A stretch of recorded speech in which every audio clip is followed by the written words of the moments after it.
الحمد لله نحمده ونستعينه ونستغفره ونؤمن به ونتوكل عليه ونعوذ بالله من شرور أنفسنا ومن سيئات أعمالنا من يهده الله فلا مضل له ومن يضلله فلا هادي له ونشهد أن لا إله إلا الله وحده لا شريك له ونشهد أن سيدنا وسندنا وحبيبنا وحبيب ربنا ومولانا ونبينا محمدا عبده ورسوله وصلى الله تعالى عليه وعلى آله وأصحابه وبارك وسلم تسليما كثيرا كثيرا أما بعد فأعوذ بالله من الشيطان الرجيم بسم الله الرحمن الرحيم يا أيها الذين آمنوا أنفقوا مما رزقناكم من قبل أن يأتي يوم لا بيع فيه ولا خلة ولا شفاعة والكافرون هم الظالمون وعن ابن عمر رضي الله تعالى عنه عن النبي صلى الله عليه وسلم قال لا حسد إلا في اثنتين رجل آتاه الله القرآن فهو يتلوه آناء الليل وآناء النهار ورجل آتاه الله مالا فهو ينفقه آناء الليل وآناء النهار أو كما قال رسول الله صلى الله عليه وسلم صدق الله مولانا العظيم وصدق رسوله النبي الكريم ونحن على ذلك لمن الشاهدين والشاكرين والصلاة والسلام على سيد الأنبياء والمرسلين والحمد لله رب العالمين. گرامی قدر سامعین، آپ کے سامنے تیسرے پارے کے شروع سے سورہ بقرہ کی ایک آیت کریمہ تلاوت کی ہے، اور حضور اقدس صلی اللہ علیہ وسلم کی احادیث میں سے ایک حدیث شریف جس کے راوی حضرت ابن عمر رضی اللہ تعالیٰ عنہما ہے، وہ حدیث آپ کے سامنے پڑھی ہے، اور اس حدیث کو امام بخاری رحمۃ اللہ علیہ نے اپنی صحیح بخاری میں نقل فرمایا ہے۔ اس آیت کریمہ میں اللہ تعالیٰ نے ایمان والوں کو مخاطب فرمایا ہے۔ جو بھی آدمی کلمہ گو ہے، لا الہ الا اللہ محمد الرسول اللہ پڑھتا ہے اور کلمہ شہادت کی پر ایمان رکھتا ہے، اللہ کی ذات پر، اللہ کے رسولوں پر، اللہ کی کتابوں پر ایمان رکھتا ہے، وہ ہر شخص اس آیت کریمہ کے اندر مخاطب ہے۔ اور اللہ تعالیٰ نے خطاب فرما کر یہ فرمایا کہ انفقو، خرچ کرو، مما رزقناکم، اس مال میں سے جو ہم نے تمہیں دیا ہے، من قبل ان یاتی یوم، اس سے پہلے کہ وہ دن آ جائے کہ جس دن میں لا بیع فیہ ولا خلۃ ولا شفاعہ، کہ جس دن کے اندر نہ سودے بازی ہوگی اور نہ سفارش ہوگی اور نہ دوستی ہوگی۔ اس آیت کریمہ میں اللہ تعالیٰ نے اہل ایمان کو اللہ کے دیے ہوئے میں سے خرچ کرنے کا حکم دیا ہے۔ انسان کے پاس جو کچھ بھی مال و دولت، ساز و سامان، سونا چاندی ہے، جو سامان اس کے استعمال میں ہے یا استعمال میں نہیں ہے، خواہ وہ کسی قسم کا، کسی نوعیت کا ہو، اور انسان کے پاس ہاں وہ کسی واسطے سے آیا ہو، وہ سب حقیقت میں اللہ کا دیا ہوا ہے۔ اگرچہ بظاہر بعض اوقات انسان یہ سمجھتا ہے کہ یہ میری اپنی کمائی ہے، میں نے اپنی محنت مزدوری کی ہے اور کمایا ہے، یہ مال مجھے اپنے باپ دادے سے میراث میں ملا ہے، یہ مال جو ہے مجھے فلاں دوست عزیز و قارب نے ہدیے میں دیا ہے۔ لیکن جس طریقے سے بھی مال آیا ہے وہ مال ہے حقیقت میں اللہ کا دیا ہوا۔ اس لیے کہ انسان جو اپنی محنت مزدوری کے حضور پر مال کماتا ہے، اس کے اندر اس کی جو صلاحیت، ذہنی صلاحیت یا جسمانی صلاحیت یا اس کے جو اعضاء استعمال ہوتے ہیں وہ اللہ کے پیدا کیے ہوئے ہیں، اللہ کے دیے ہوئے ہیں۔ اور اگر کسی کو باپ دادے سے میراث کے اندر مال ملا ہے تو اس کے باپ دادے کے پاس بھی اللہ کے پاس آیا ہے، اللہ کے ذریعے سے اس تک پہنچا ہے۔ اور اگر کسی نے اسے تحفہ ہدیہ دیا ہے تو جس تحفہ دینے والے کے پاس آیا ہے اس کے پاس بھی اللہ کا دیا ہوا ہے۔ تو غرض ہے کہ انسان کے پاس خواہ کسی نوعیت کا مال ہو اور خواہ وہ کسی طریقے سے آیا ہو، وہ حقیقت میں اللہ کا دیا ہوا ہے۔ اسی وجہ سے کہا جاتا ہے کہ مالک حقیقی ہر شے خدا است، این امانت چند روزہ نزد ما است، کہ یہ ہر چیز کا مالک حقیقی اللہ ہے، چند روز کے لیے یہ میرے پاس بطور امانت کے ہے۔ جب تک انسان کی جان میں جان ہے اس وقت تک اس کے پاس یہ ساز و سامان بطور امانت کے ہے۔ جو ہی اس کا آخری سانس اس کے جسم سے نکلے گا، اس کے ابھی تک وہ اسی چارپائی پر پڑا ہوگا کہ جس چارپائی پر اس کا سانس نکلا ہے، لیکن اس کی ملکیت کے اندر جتنا ساز و سامان ہے وہ سارے کا سارا دوسروں کا ہو جائے گا، یہاں تک کہ اس کے جسم کی پر جو کپڑے پہنے ہوئے ہیں وہ کپڑوں کا بھی مالک نہیں رہے گا، وہ بھی ترکے میں آ جائے گا۔ تو یہ جو چند روز کے لیے اللہ تعالیٰ نے عارضی طور پر اور مجازی طور پر انسان کو مالک بنایا ہے، تو انسان بعض اوقات بھول جاتا ہے اور غفلت کی وجہ سے وہ یہ سمجھتا ہے کہ یہ سارا کچھ میں ہی ہوں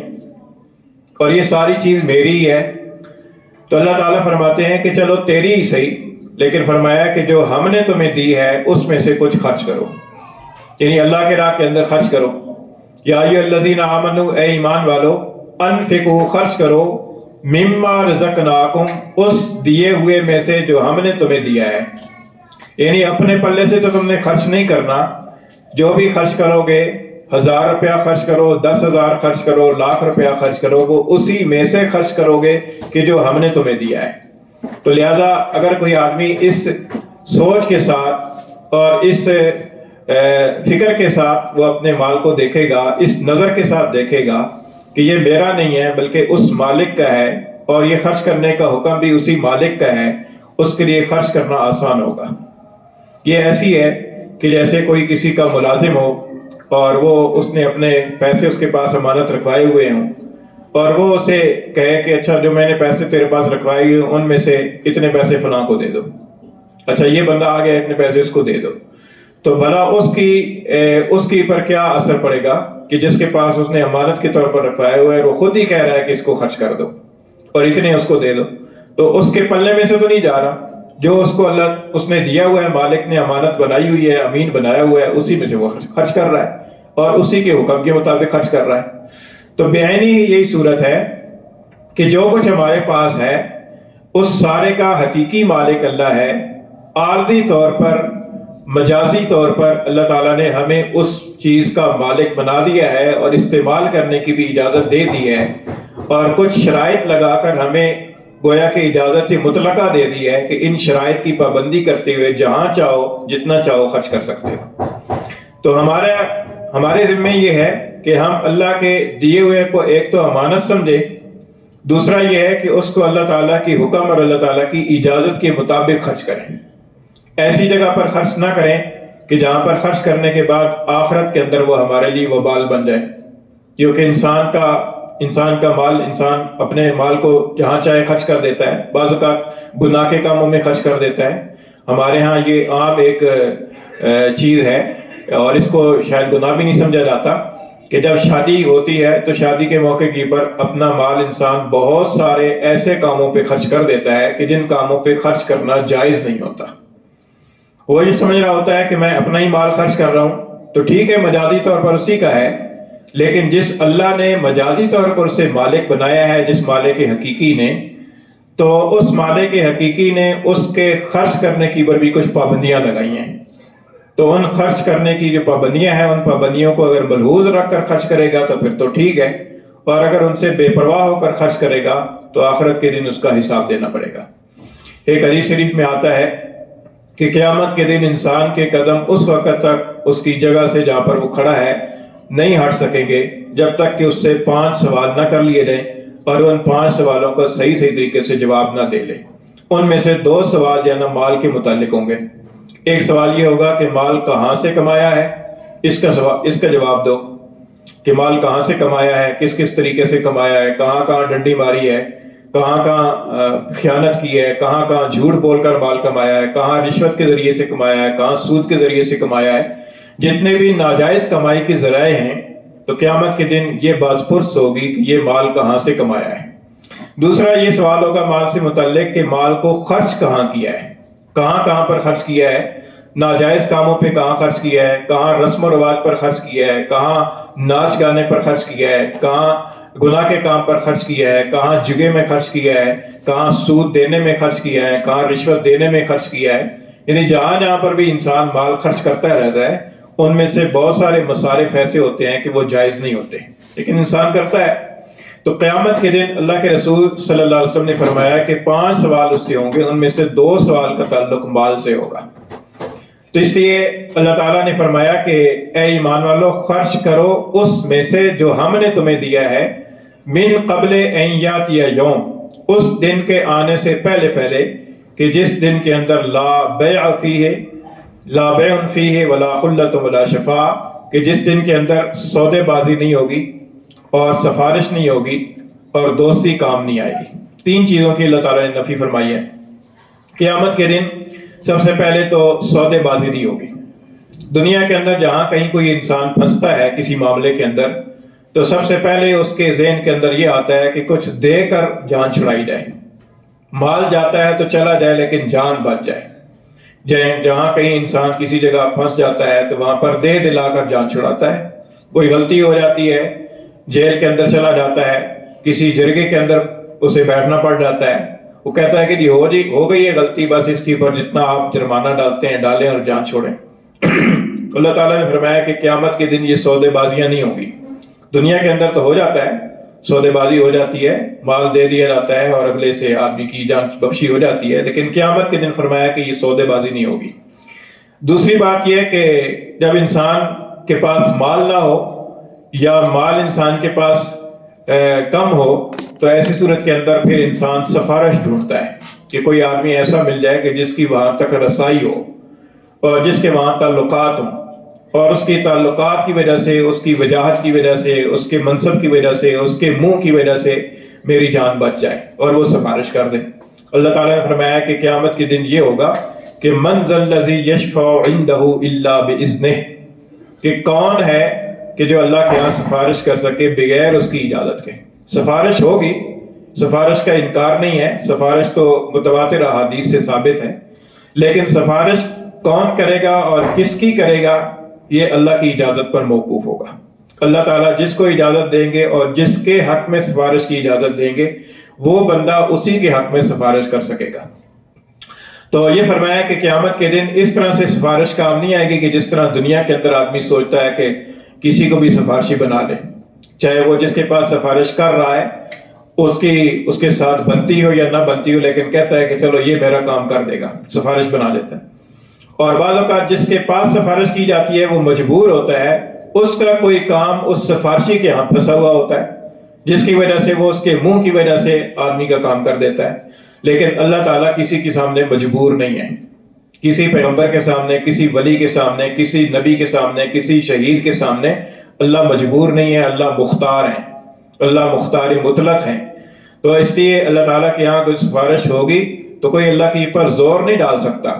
کہ یہ فلاں کی سفارش آ گئی اب اس کو تو بخشنا ہی پڑے گا، ایسا نہیں ہوگا۔ وہ تو اللہ تعالیٰ کی اجازت ہوگی، اللہ تعالیٰ کی رحمت ہوگی۔ اللہ تعالیٰ جس کو چاہیں گے کہ یہ فلاں کے حق میں سفارش کر دے تو وہ سفارش کرے گا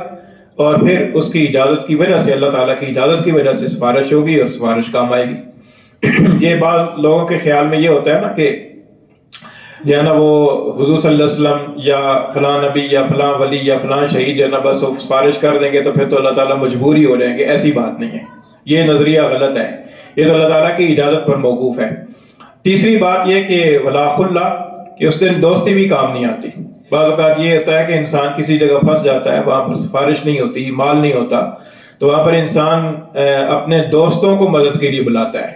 اور وہ دوست اس کی یاری اور مددگاری کرتے ہیں اور اس کے ساتھ مل کر اس کی بات کو اٹھاتے ہیں اور اس کا کام کرتے ہیں۔ قیامت کے دن فرمایا کہ دوستی بھی کام نہیں آئے گی۔ اللہ تعالیٰ نے فرمایا کہ الاخلاء